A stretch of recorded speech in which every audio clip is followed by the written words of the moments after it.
Today on Paranormal Insights, we're going to take a look at crystal skulls and if they have the power to change the world. And we have a viewer question from Laura, who's a recent empty nester and wants to know about her future. And a quick look with Dael Walker and his very own crystal skull.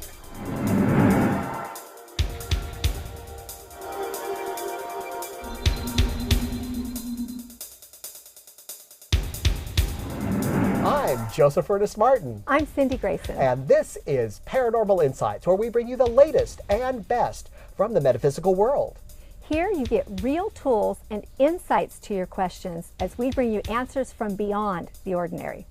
Cindy is a certified hypnotherapist with a specialty in past life regression. She also works with spirits and other white light entities as a medical intuitive. Joseph is an award-winning psychic of over 25 years and the author of the international bestseller, The Quest Tarot. Joseph is also the recipient of the Visionary Award of Excellence.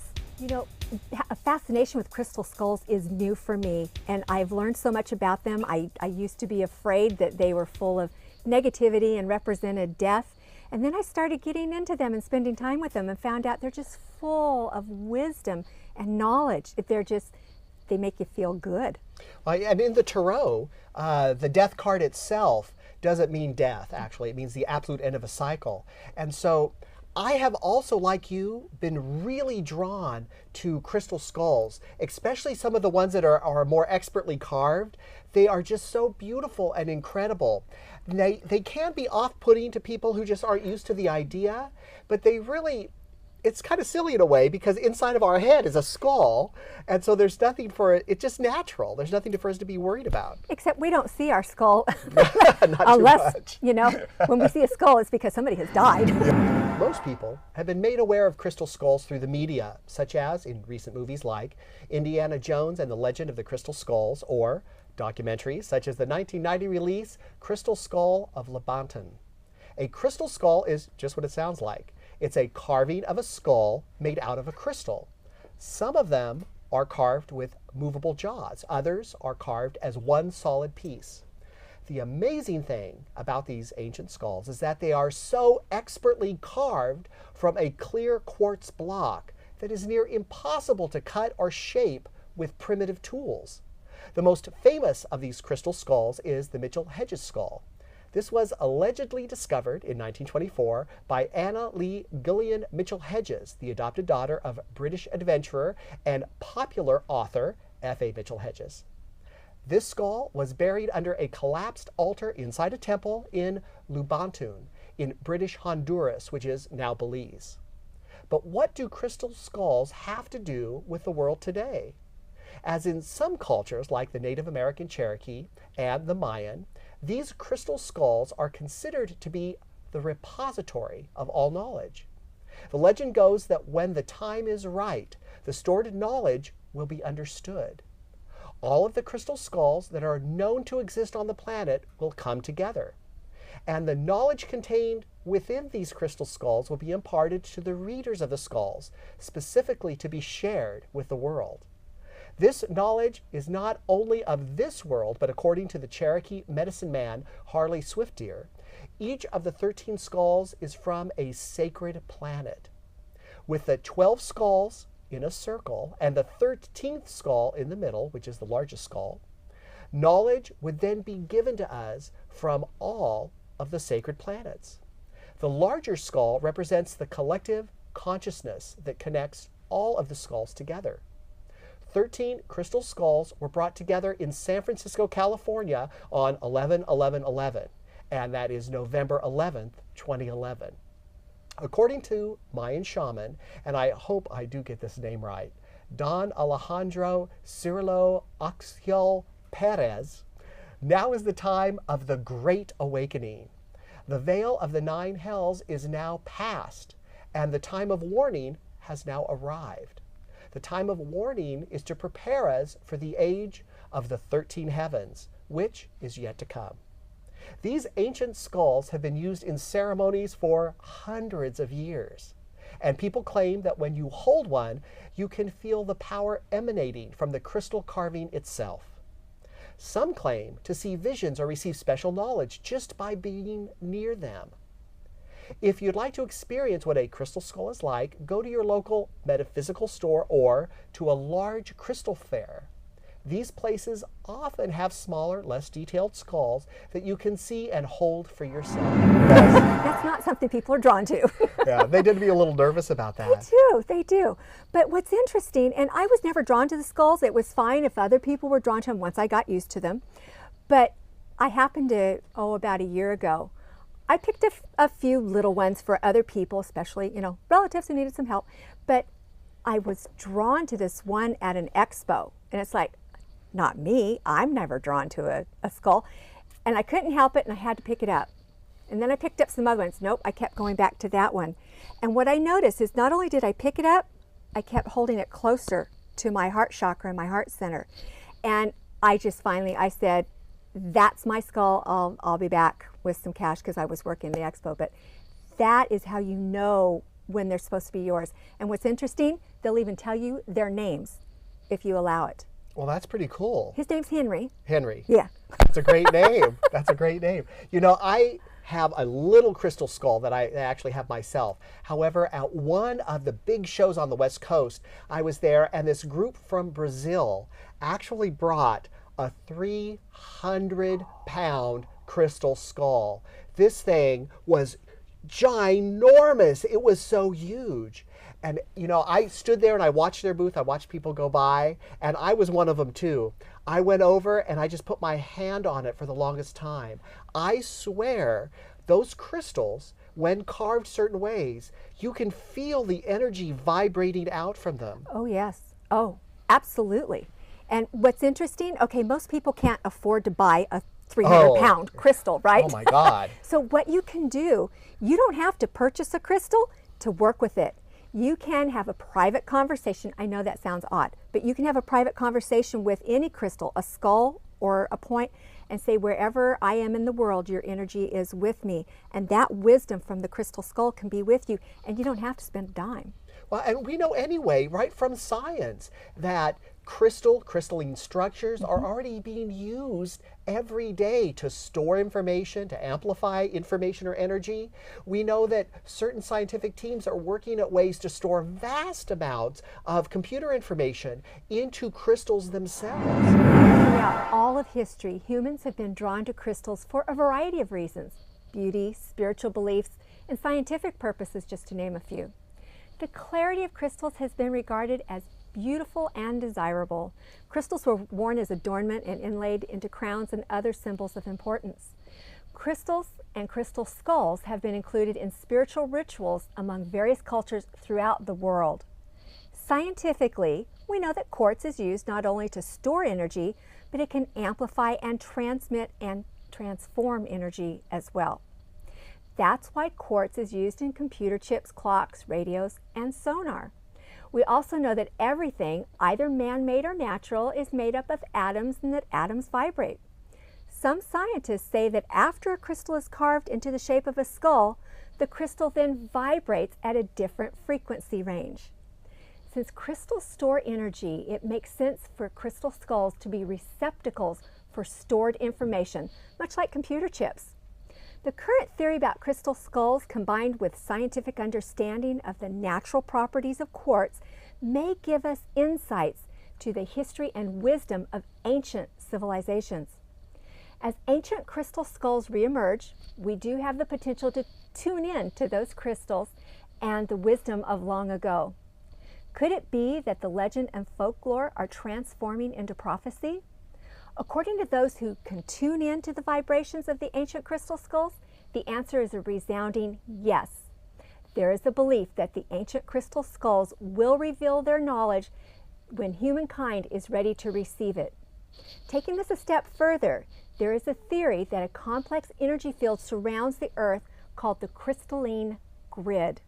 The grid is believed to connect all energy beings, and that crystal skulls are extremely powerful in helping us to connect to the grid and access ancient knowledge. And this kind of modern verification of an ancient idea, to me, is one of those things where I always think, the ancient people, the natural tribes, we would call primitive people, right. They were not so dumb. They were pretty darn smart. Oh, they were so advanced. We still have a long way to go to catch up. And that's why the ancient skulls are so important right now, because they hold so much ancient wisdom, but they're not going to release it until we're ready as a society, a global society. It's true that it's hard to date a crystal skull.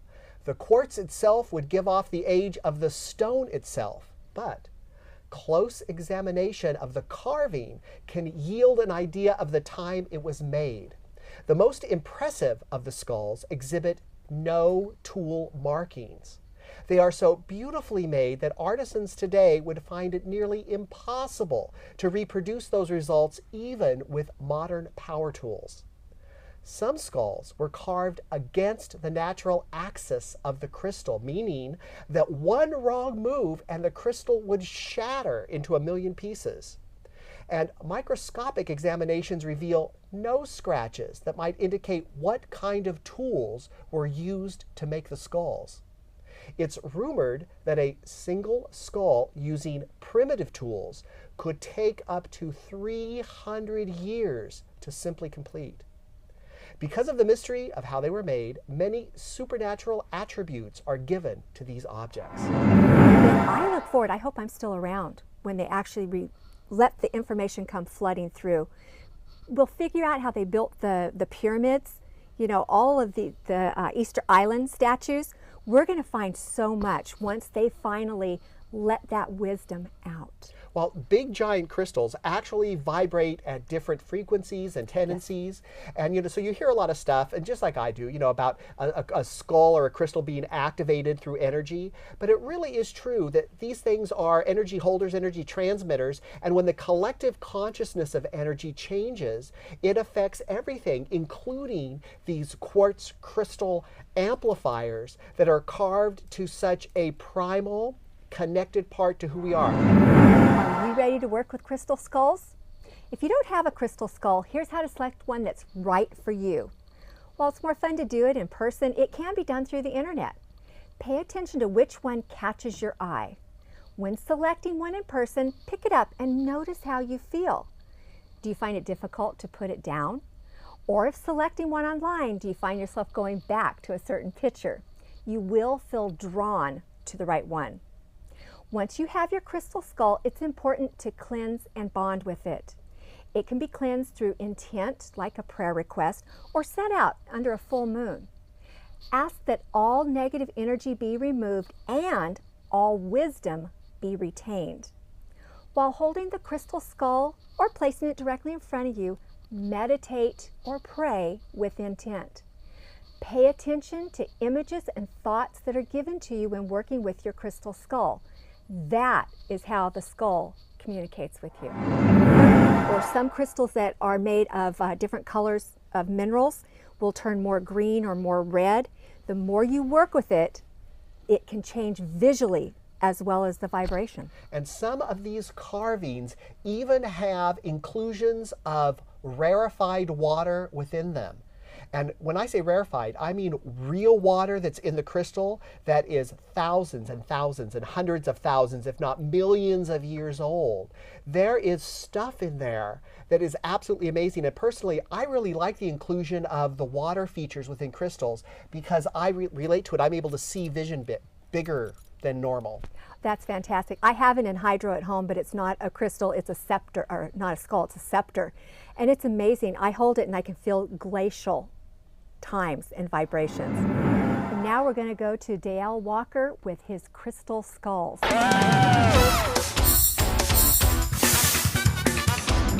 I'm here with Dael Walker from the Crystal Awareness Institute. And Dael fascinated me when I saw him setting up here at the Crystal Fair because he brought out these incredibly beautiful, large, and amazing crystal skulls. Now, Dael, you've been doing this work for a long time. I first started working with crystals in 1975 after I had a spiritual awakening, and I had a psychic reading by a very famous psychic called Nick Nocerino. And in the process of doing that, I found out that I had a certain amount of psychic ability, and especially healing ability. And so, but I found it was connected to crystals. Now at that time there were no books or teachers who were teaching about crystals, especially not about healing with crystals. And so I rather self-taught myself. Well, actually, I became introduced, I found my own inner spiritual guides and teachers. They began teaching me all about the methods of working with it. And then we skipped forward to 1985, in which I was involved with my teacher, Nick Nocerino, with a group that went to Kitchener, Ontario in Canada to the home of Anna Mitchell Hedges, and there we investigated her crystal skull. Well, we should interject here. Anna Mitchell Hedges is the caretaker of probably the most famous crystal skull on the planet. Yes. And what is the name of that skull? It's called the Mitchell Hedges skull. Okay. Now this skull, you've seen it on Discovery Channel, you've seen it on the Sci-Fi Channel, you've seen it like everywhere because of the quality, clarity, and craftsmanship that this skull was made. Has some very unusual parts about it that they could not explain. Now, could someone who, maybe, couldn't afford to purchase the Hedges skull, which is not for sale anyway, it's a treasure artifact, but if someone was to get a crystal skull and come to you, you could help them To understand it? to understand it, Yes. activate it, relate to it? Yes. I've done this with a lot of, I've worked on over 50 different skulls Okay. that I would classify as not being modern. How hard is it for someone to make a connection to their own crystal skull? Well, it's really not that difficult because, number one, the skull calls you. The skull calls you. Yeah, and because it does, once you have the skull, if you're willing to sit and meditate with it, if you're willing to keep it around with you on a constant basis, it gradually takes over and starts to tell you what to do. Pretty cool. Now, Dael, people are going to be watching this and they're going to say, I want to find out more about your crystal skulls. Now, how can they contact you? Dael Walker at AOL.com. Okay, that's an email. Do you guys have a website? Yes, crystalawareness.com. Crystalawareness.com. And do people call you about these things? Yes, they do. 925-862-2332. Now, all this information, of course, will be on this segment and at the end of the show in the credits to make it very easy for you to find out more about these amazing crystal skulls, Dael, his work, and how he can help you activate your own crystal skull. Dael, I want to tell you what a joy it's been to meet you today. I love all your things. They're just so precious and handpicked, and obviously your energy and attention has been in them. Well, thank you, Joe. It's a real pleasure, to meet you again. Yes. We've been around a long time together. We've been around a long time. And it's always a pleasure to work with you because you're the real thing. Thank you so much. And now we have a viewer question from Laura, who's a recent empty nester and wants to know about her future. My husband and I have been married for 25 years this summer. Our kids have left the home. Things are changing for us, and I'm wondering really what is the next step that will bring us together in our marriage.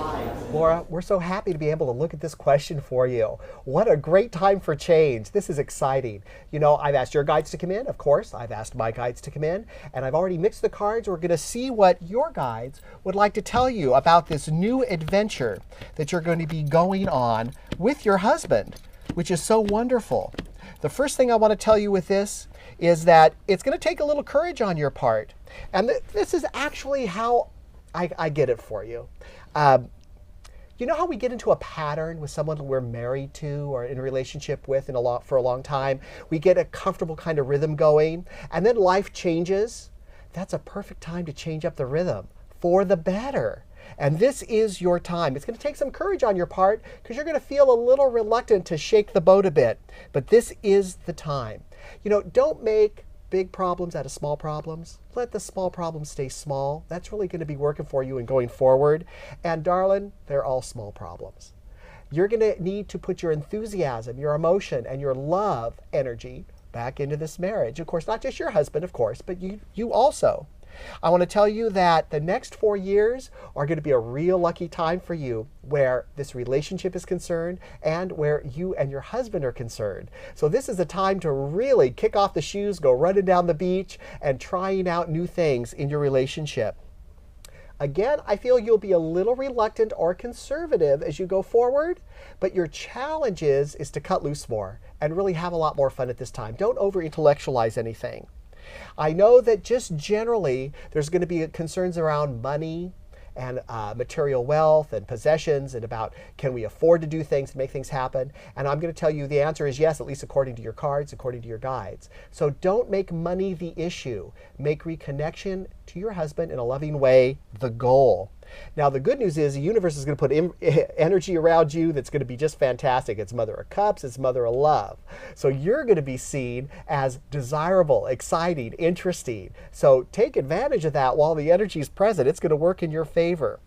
This is not a time to bring therapy into your relationship.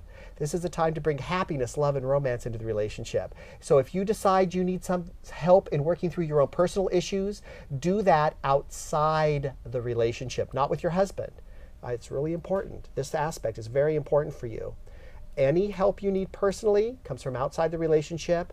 The energy you put into the marriage relationship is what's paramount. Love, excitement, acceptance, and I don't want you making big, drawn-out plans on paper that is 10 pages long or an agenda for a vacation. This is the time to be spontaneous, to be interested, to be interesting, to let little things go, to connect in a loving, exciting, and passionate way, and to push intellect aside. That doesn't mean you're going to be joining Circus du Soleil or something, but it does mean that you're going to be consciously and purposefully acting in a way that's going to allow this marriage to have a boost of passion energy come back into it. And it's going to come from conscious choices about that, not intellectual choices. So I believe if you consider what I'm saying to you, what your guides are saying to you here, you're going to have a great next 4 years. That's what's meant to happen. So give this a shot. And if you'd like a book to read that maybe can help you a little bit with that, I would look at John Gottman's book, The Relationship Cure, or any of his books on marriage. They're considered the best on the planet. You'll get a lot of tools and information about that by going to Amazon. You can buy the books there. They will help you. They are fantastic. And you're going to have a great 4-year period coming up. Laura, congratulations. I am so excited for you. You know, becoming an empty nester is no different than becoming a parent for the first time. Many routines change. Your guides are showing me that you and your husband approached raising children with a divide and conquer attitude. Now there's nothing to divide. So it's time to seek out new endeavors. They don't have to be elaborate. Find a new project to tackle together, perhaps redesigning the garden or yard. Your guides are showing me that you're both in good health, so make it a priority to maintain and possibly improve your health. It won't work for one of you to pretend like they're interested in the other person's current interests. Instead, find new joint interests. I'm also being shown that each of you have fallen into the rut of finding fault with the other, which leaves the other person feeling a bit irritated but not always angry. Make it a point to notice how the other person is helping, even in the tiniest of ways. Perhaps the other person's not leaving the towel on the floor. Instead of saying to yourself, well, finally they hung up their towel, say, they made an effort to hang up that towel. I really appreciate that. You will each benefit from intentionally changing your reactive thoughts, because those thoughts are usually judgmental. And make it a point to spice things up. Decide to have new adventures, including intimately. Spend more time looking into each other's eyes. It will make a huge difference. Say thank you like you mean it. Have a great future, but it will take effort and thought to bring fresh excitement to your relationship. Laura, how exciting. I am just so happy for you and your husband. And I just love that your guides are so excited and that all of this was able to come through in such a great way for you. You know, I have to tell you that even in my relationship, which I'm in a relationship now of 21 years, that I purposefully work to remember to say, thank you. How wonderful it is. Thank you for doing that. Oh, you did that the best ever. No one is cuter than you. You've got to say those things to your partner, even if you feel a little bit silly saying them, because they make a difference, especially over time. Nothing works like love in a relationship, and this is part of your prediction for this next segment of your life. It's great. They have so many opportunities coming their way. But it is. It's like becoming a parent for the first time. Life turns upside down. Old routines aren't there anymore.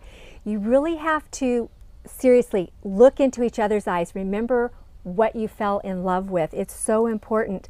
And when I said you need to spice it up romantically, dare I say perhaps go shopping, but you need to spice it up. This is the time, and both of you will, it'll be like a second honeymoon. You really have that energy just waiting for you if you just go for it. And I honestly found the books by John Gottman. He has a lot of books out right now, but The Relationship Cure, his books about marriage, they are so helpful. When I read them, the first thing I thought was, oh my God, I do that, I'm so good. I do that, I do that. And then I went, oh fudge, I do that too. Oh, I got a little work still to do on this. But when I implemented the technique suggested, especially from him, I gotta tell you, everything changed for the better. Not just my primary love relationship, but all the relationships in my life. Well, that's great. And what's interesting is that if you change, is the glass half full or half empty? If you look for the bad, you're going to find it. There's always something to nitpick. But if you look for the good, you're going to find it. And the other person needs that validation as much as you do. That's what's important. You may go, well, he doesn't do this and he doesn't do that. Initiate it. You'll get it back. What you send out, you receive. They've just got a great future ahead of them. But it's going to take effort. Take effort and being blessed by the universe for the next 4 years. Laura, congratulations. We want to answer your questions and address your topics. If you have questions you want answered or topics you'd like us to look into, we're easy to find. You can find me at questtarot.com or email me at joseph@questtarot.com. And you can find me at cgraysonhypnosis.com or email me cindy@cgraysonhypnosis.com. You can find us in the Sacramento area on Comcast Channel 17. Please see accesssacramento.org for details. And in the San Francisco Bay Area, you can watch this show on Comcast Channels 23, 28, 29, and 33. And throughout the state of California, you can watch us on AT&T Uverse Channel 99. For additional information, please go to betv.org or att-services.net. And you can find us on Facebook, Vimeo, and YouTube. Simply search Paranormal Insights, Joseph Ernest Martin, or Cindy Grayson. And be sure to watch our other series, The Magic Minute, where you'll learn easy-to-use everyday magic that makes your life better, exclusively on YouTube. And when you watch, please click like and subscribe. Please send us your questions and topics, so we can share our paranormal insights and answers from beyond the ordinary.